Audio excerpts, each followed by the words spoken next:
नमस्ते, सत श्री अकाल, आदाब। टीएस मदान आपका दोस्त, आपका हमसफर। एक बार एक इंडस्ट्रियलिस्ट कहीं जा रहा होता है तो उसकी कार खराब हो जाती है। उसका कहीं पहुंचना बहुत जरूरी होता है। उसको दूर एक पेड़ के नीचे एक रिक्शा दिखाई देती है। वो रिक्शा वाले के पास जाता है। वहां जाके देखता है कि रिक्शा वाले ने अपने पैर हैंडल के ऊपर रखे होते हैं, पीठ उसकी अपनी सीट पे होती है और सिर जहां सवारी बैठती है उस सीट पे होती है, और वो मजे से लेटकर गाना गुनगुना रहा होता है। वो अमीर व्यक्ति, वो इंडस्ट्रियलिस्ट रिक्शा वाले को ऐसे लेटे हुए देखकर बहुत हैरान होता है कि एक व्यक्ति ऐसे अनकंफर्टेबल पोस्चर में कैसे लेट सकता है, कैसे खुश रह सकता है, कैसे गुनगुना सकता है। वो उसको चलने के लिए बोलता है। रिक्शा वाला झट से उठता है और उसे 20 रुपए देने के लिए बोलता है, और रास्ते में वो रिक्शा वाला वही गाना गुनगुनाते हुए मजे से रिक्शा खींचता है। वो अमीर व्यक्ति, वो इंडस्ट्रियलिस्ट एक बार फिर हैरान कि एक व्यक्ति 20 रुपए लेकर इतना खुश कैसे हो सकता है, इतना मजे से कैसे गुनगुना सकता है। वो थोड़ा जेलस हो जाता है और रिक्शा वाले को समझने के लिए उसको अपने बेंगलो में डिनर के लिए इनवाइट कर देता है, और रिक्शा वाला उसके इनविटेशन को स्वीकार कर लेता है। वो अपने हर सर्वेंट को बोल देता है इस रिक्शा वाले को बेस्ट डिनर सर्व किया जाए।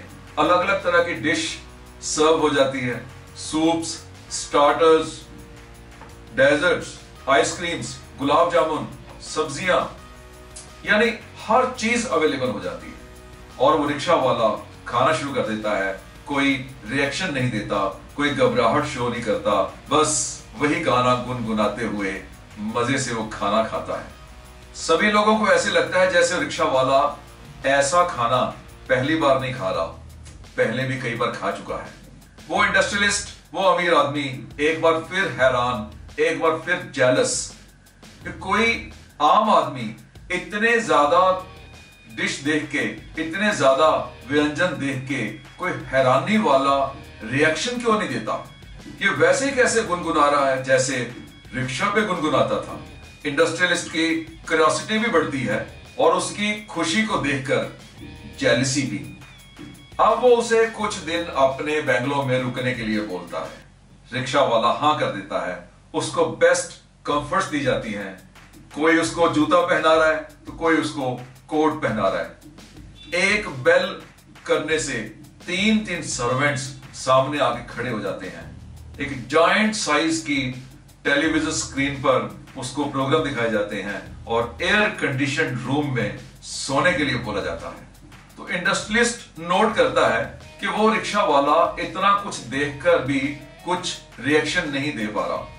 वो वैसे ही नॉर्मल चल रहा है जैसे वो रिक्शा में था, वैसे ही गाना गुनगुना रहा है जैसे वो रिक्शा में गुनगुना रहा था। अब तो हद ही हो गई यार, इसको कोई हैरानी नहीं हो रही, इसको कोई फर्क ही नहीं पड़ रहा, ये वैसे खुश है और बदले में कुछ दे भी नहीं रहा। तो इंडस्ट्रियलिस्ट उससे पूछता है कि आप खुश है ना? वो कहता है जी साहब, बिल्कुल खुश हो। आप कंफर्टेबल है ना? जी बिल्कुल कंफर्टेबल। तो इंडस्ट्रियलिस्ट डिसाइड करता है कि इसको उसी रिक्शा पर वापस छोड़ दिया जाए। वहां जाकर ही इसको इन लग्जरीज का एहसास होगा, क्योंकि वहां जाकर वो सब इन लग्जरीज को मिस करेगा। वो अपने सेक्रेटरी को बोलता है कि इसको कह दो कि आपने फॉर्मेलिटी में कह दिया कि आप खुश हो, आप कंफर्टेबल हो, लेकिन साहब समझ गए हैं कि आप खुश नहीं हो, कंफर्टेबल नहीं हो, इसलिए आपको उस रिक्शा पर वापस छोड़ दिया जाएगा।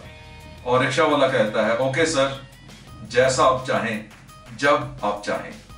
उसे वापस उसी जगह पर छोड़ दिया जाता है जहां पर उसका रिक्शा था। और वो इंडस्ट्रियलिस्ट अपने गाड़ी के काले शीशे ऊंचे करके उसे देखता है।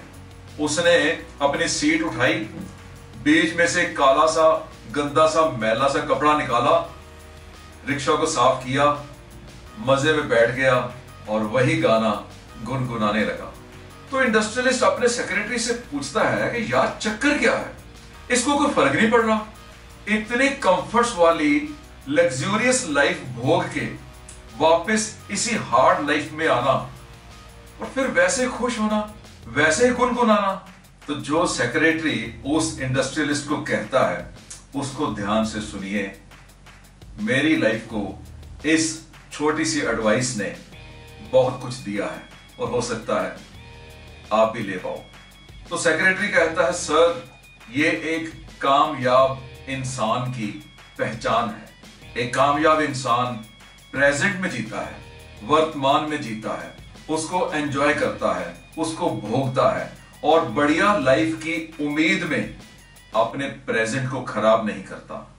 और अगर उससे भी बढ़िया लाइफ मिल गई तो उसे भी वेलकम करता है, उसको भी एंजॉय करता है, उसे भी भोगता है और उस वर्तमान को, उस प्रेजेंट को भी खराब नहीं करता। और अगर लाइफ में दोबारा कहीं बुरा दिन देखना पड़े तो वो भी उस प्रेजेंट को, उस वर्तमान को उतने ही खुशी से, उतने ही आनंद से, उतने ही मजे से भोगता है, एंजॉय करता है और उसी में मजा लेता है। यानी कामयाबी आपकी खुशी में छिपी है। और अच्छे दिनों की उम्मीद में अपने प्रेजेंट को, अपने वर्तमान को खराब नहीं करो और ना ही कम अच्छे दिनों में ज्यादा अच्छे दिनों को याद करके अपने प्रेजेंट को, अपने वर्तमान को खराब नहीं करना है। सेक्रेटरी आगे कहने लगा, sir in simple words life की हर सिचुएशन को, हर इंसान को, हर जगह को, हर समय को एंजॉय करो, उनको भोगो, लेकिन उनके साथ जुड़ो नहीं, अटैच नहीं हो। कुछ और अच्छा मिल रहा है तो उसे वेलकम करो, उसे भी स्वीकार कर लो और अगर नहीं मिल रहा तो उसकी आशा करो, उसके लिए मेहनत करो, उसके लिए कोशिश करो, लेकिन प्रेजेंट को एंजॉय करते रहो। ये जिंदगी जीने के लिए है, गुजारने के लिए नहीं।